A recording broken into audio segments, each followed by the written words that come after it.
শ্রমিকদের নিরাপত্তা নিশ্চিতে মতবিনিময় সভা, পুলিশকে তথ্য দিতে সবার প্রতি আহ্বান ওসি জাহিদুল ইসলামের।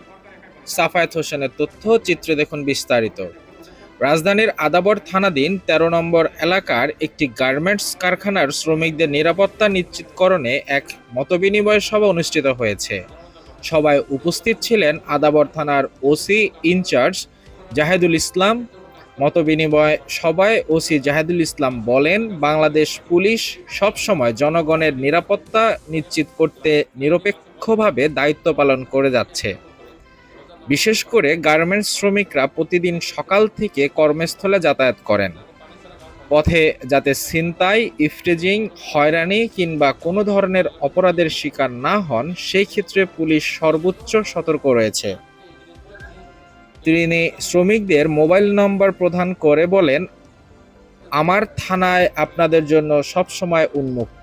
যে কোনো সময়, দিন বা রাত, নির্দ্বিধায় আমাকে ফোন করবেন। পুলিশ সবসময় আপনাদের পাশে আছে। কিছু বলে না, তারা ঘুরে ঘুরে বেড়াচ্ছে এবং এলাকায় মারামারি করে। বাপ মা এটা নিয়ে খুব গর্ব করে, আমার ছেলে অমুক।